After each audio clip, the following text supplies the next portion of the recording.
जय श्री कुलदेवता।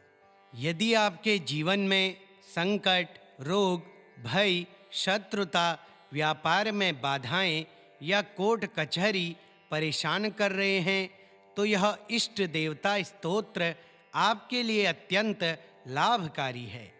इस स्तोत्र को श्रद्धा और भक्ति से सुनने या पढ़ने से इष्ट देव की कृपा से आपके सभी कष्ट दूर होंगे। आपके जीवन में संपत्ति, सुख, शांति, कार्यों की सफलता और मनोकामनाओं की पूर्ति होगी।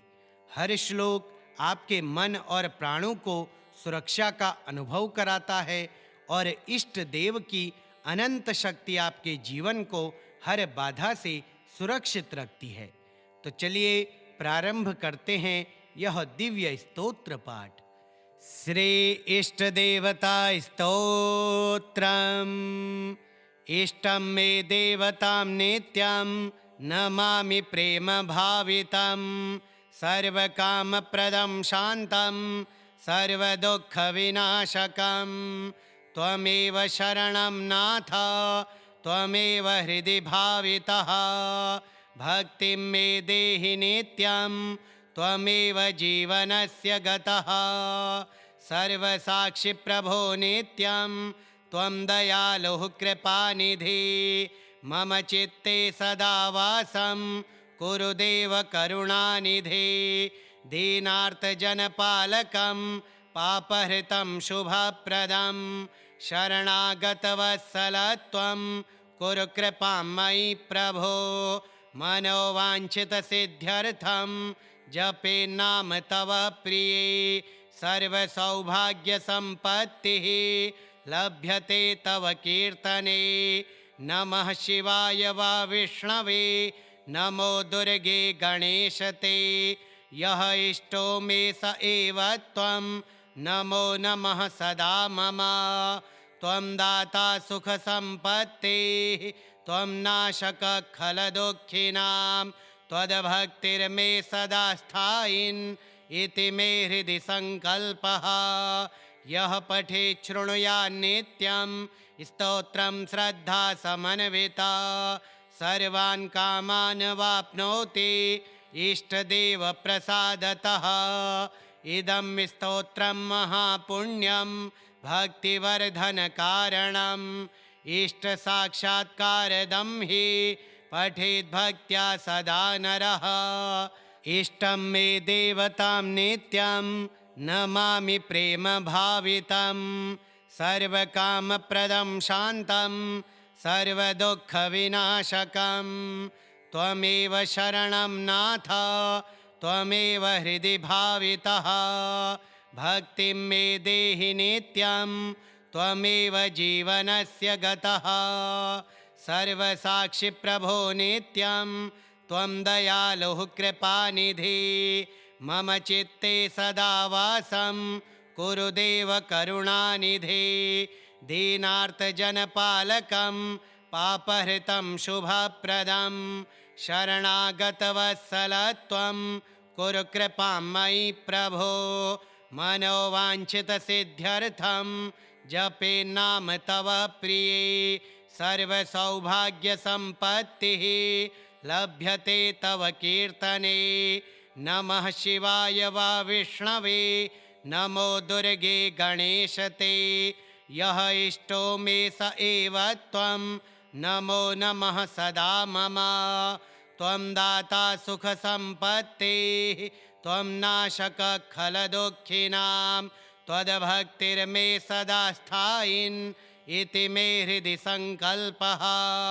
यः पठेत् शृणुयात् नित्यं स्तोत्रं श्रद्धा समन्विता, सर्वान् कामान् वाप्नोति इष्टदेव प्रसादतः। इदं स्तोत्रं महापुण्यं भक्तिवर्धनकारणम्, इष्टसाक्षात्कारदं हि पठेत् भक्त्या सदा नरः। इष्टं मे देवतां नित्यं नमामि प्रेम भावितं, सर्वकामप्रदं शान्तं सर्वदुःखविनाशकं। त्वमेव शरणं नाथ, त्वमेव हृदि भावितः भक्तिं मे देहि नित्यं त्वमेव जीवनस्य गतः सर्वसाक्षि प्रभो नित्यं त्वं दयालुः कृपानिधि मम चित्ते सदा वासं कुरु देव करुणानिधि दीनार्तजनपालकं पापहृतं शुभप्रदं शरणागतवत्सलत्वं कुरु कृपां मयि प्रभो मनोवाञ्छितसिद्ध्यर्थं जपे नाम तव प्रिये सर्वसौभाग्यसम्पत्तिः लभ्यते तव कीर्तने नमः शिवाय वा विष्णवे नमो दुर्गे गणेशते यः इष्टो मे स एव त्वं नमो नमः सदा मम त्वं दाता सुखसम्पत्तेः त्वं नाशकः खलदुःखिनां त्वद्भक्तिर्मे सदा स्थायिन् इति मे हृदि सङ्कल्पः यः पठेत् शृणुयात् नित्यं स्तोत्रं श्रद्धा समन्विता सर्वान् कामान् वाप्नोति इष्टदेवप्रसादतः इदं स्तोत्रं महापुण्यं भक्तिवर्धनकारणम् इष्टसाक्षात्कारदं हि पठेत् भक्त्या सदा नरः इष्टं मे देवतां नित्यं नमामि प्रेमभावितं सर्वकामप्रदं शान्तं सर्वदुःखविनाशकं त्वमेव शरणं नाथ त्वमेव हृदि भावितः भक्तिं मे देहि नित्यं त्वमेव जीवनस्य गतः सर्वसाक्षि प्रभो नित्यं त्वं दयालुः कृपानिधि मम चित्ते सदा वासं कुरु देव करुणानिधि दीनार्तजनपालकं पापहृतं शुभप्रदं शरणागतवत्सलत्वं कुरु कृपां मयि प्रभो मनोवाञ्छितसिद्ध्यर्थं जपे नाम तव प्रिये सर्वसौभाग्यसम्पत्तिः लभ्यते तव कीर्तने नमः शिवाय वा विष्णवे नमो दुर्गे गणेशते यः इष्टो मे स एव त्वं नमो नमः सदा मम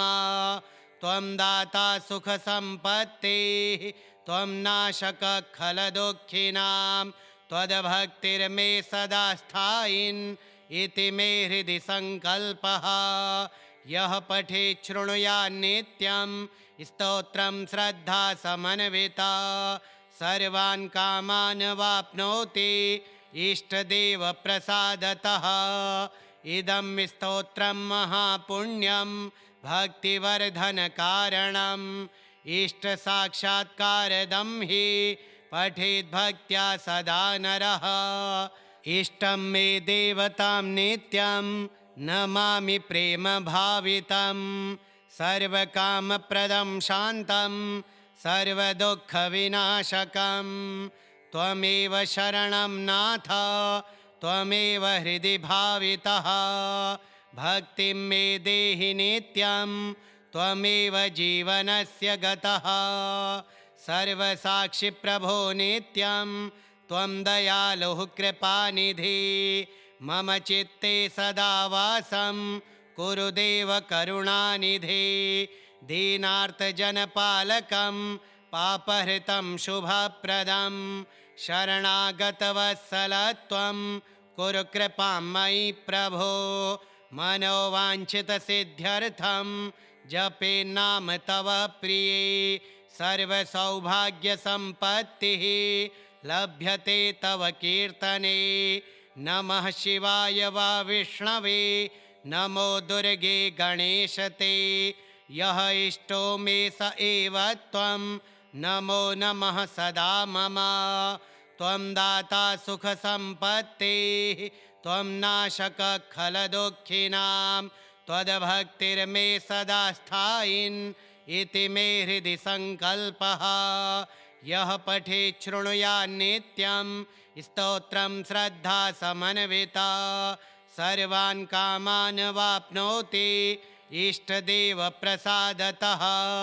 इदं स्तोत्रं महापुण्यं भक्तिवर्धनकारणम् इष्टसाक्षात्कारदं हि पठेद्भक्त्या सदा नरः। इष्टं मे देवतां नित्यं नमामि प्रेमभावितं सर्वकामप्रदं शान्तं सर्वदुःखविनाशकं त्वमेव शरणं नाथ त्वमेव हृदि भावितः। भक्तिं मे देहि नित्यं त्वमेव जीवनस्य गतः। सर्वसाक्षि प्रभो नित्यं त्वं दयालुः कृपानिधि मम चित्ते सदा वासं कुरु देव करुणानिधि।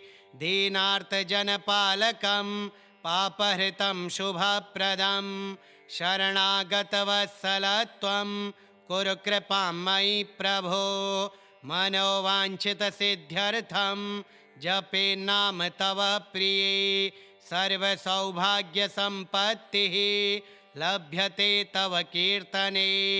नमः शिवाय वा विष्णवे नमो दुर्गे गणेशते। यः इष्टो मे स एव त्वं नमो नमः सदा मम।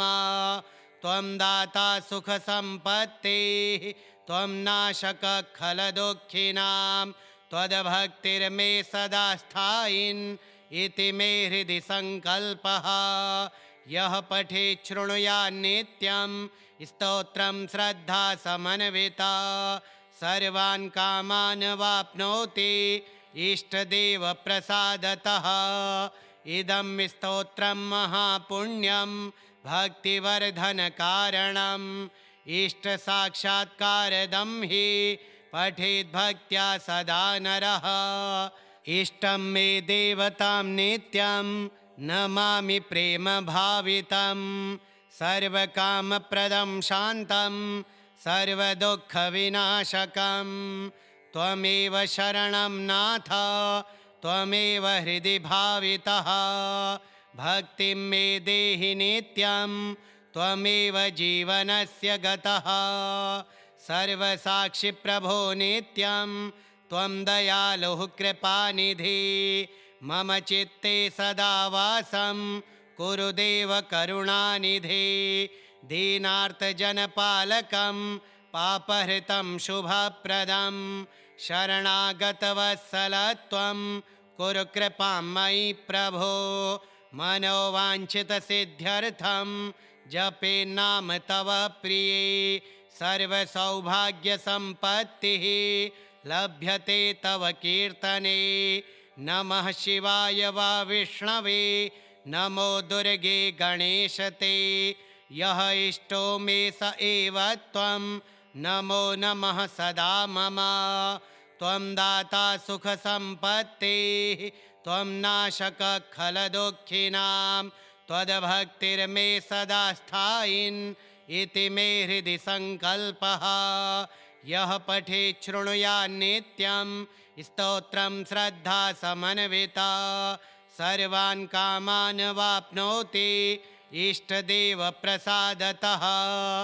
इदं स्तोत्रं महापुण्यं भक्तिवर्धनकारणम् इष्टसाक्षात्कारदं हि पठेद्भक्त्या सदा नरः। इष्टं मे देवतां नित्यं नमामि प्रेमभावितं सर्वकामप्रदं शान्तं सर्वदुःखविनाशकं त्वमेव शरणं नाथ त्वमेव हृदि भावितः। भक्तिं मे देहि नित्यं त्वमेव जीवनस्य गतः। सर्वसाक्षि प्रभो नित्यं त्वं दयालुः कृपानिधि मम चित्ते सदा वासं कुरु देव करुणानिधि।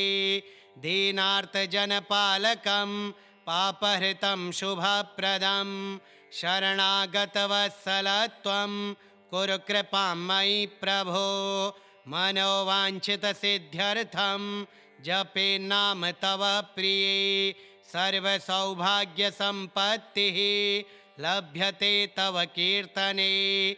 नमः शिवाय वा विष्णवे, नमो दुर्गे गणेशते। यः इष्टो मे स एव त्वं, नमो नमः सदा मम। त्वं दाता सुखसम्पत्तेः, त्वं नाशकः खलदुःखिनां। त्वद्भक्तिर्मे सदा स्थायिन् इति मे हृदि सङ्कल्पः। यः पठेत् शृणुयात् नित्यं स्तोत्रं श्रद्धा समन्विता, सर्वान् कामान् वाप्नोति इष्टदेवप्रसादतः। इदं स्तोत्रं महापुण्यं भक्तिवर्धनकारणम्। इष्टसाक्षात्कारदं हि पठेद्भक्त्या सदा नरः। इष्टं मे देवतां नित्यं नमामि प्रेमभावितं। सर्वकामप्रदं शान्तं सर्वदुःखविनाशकं। त्वमेव शरणं नाथ, त्वमेव हृदि भावितः। भक्तिं मे देहि नित्यं, त्वमेव जीवनस्य गतः। सर्वसाक्षि प्रभो नित्यं, त्वं दयालुः कृपानिधि।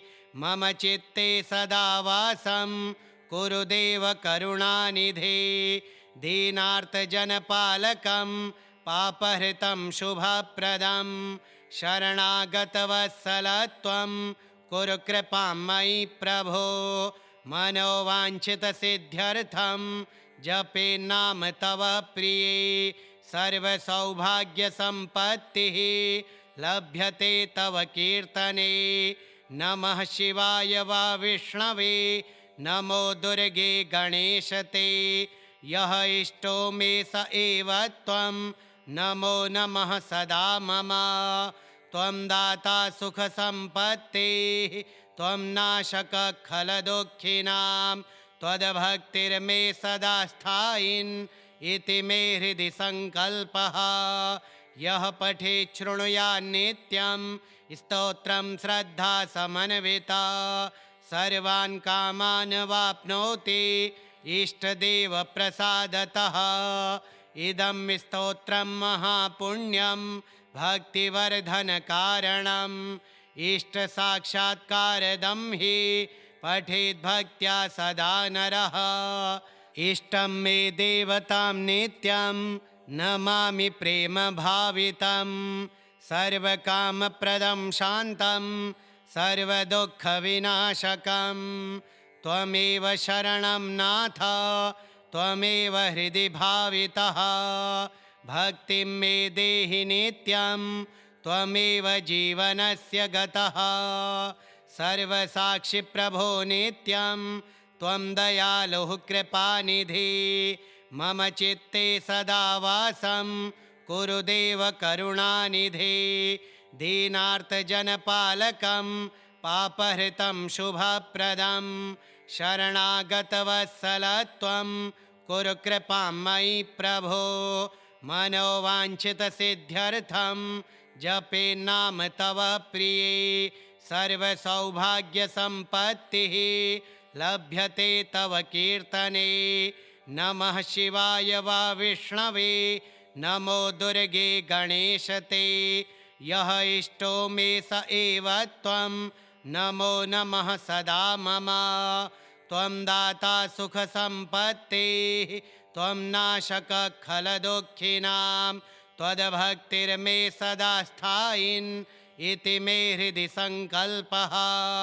यः पठेत् शृणुयात् नित्यं स्तोत्रं श्रद्धा समन्विता, सर्वान् कामान् वाप्नोति इष्टदेवप्रसादतः। इदं स्तोत्रं महापुण्यं भक्तिवर्धनकारणम्। इष्टसाक्षात्कारदं हि पठेद्भक्त्या सदा नरः। इष्टं मे देवतां नित्यं नमामि प्रेमभावितं। सर्वकामप्रदं शान्तं सर्वदुःखविनाशकं। त्वमेव शरणं नाथ, त्वमेव हृदि भावितः। भक्तिं मे देहि नित्यं, त्वमेव जीवनस्य गतः। सर्वसाक्षि प्रभो नित्यं त्वं दयालुः कृपानिधि मम चित्ते सदा वासं कुरु देव करुणानिधि दीनार्तजनपालकं पापहृतं शुभप्रदं शरणागतवत्सलत्वं कुरु कृपां मयि प्रभो मनोवाञ्छितसिद्ध्यर्थं जपे नाम तव प्रिये सर्वसौभाग्यसम्पत्तिः लभ्यते तव कीर्तने नमः शिवाय वा विष्णवे नमो दुर्गे गणेशते यः इष्टो मे स एव त्वं नमो नमः सदा मम त्वं दाता सुखसम्पत्तिः त्वं नाशकः खलदुःखिनां त्वद्भक्तिर्मे सदा स्थायिन् इति मे हृदि सङ्कल्पः यः पठेत् शृणुयात् नित्यं स्तोत्रं श्रद्धा समन्विता सर्वान् कामान् वाप्नोति इष्टदेवप्रसादतः इदं स्तोत्रं महापुण्यं भक्तिवर्धनकारणम् इष्टसाक्षात्कारदं हि पठेद्भक्त्या सदा नरः श्री इष्टदेवता स्तोत्रम् श्री इष्टदेवार्पणमस्तु।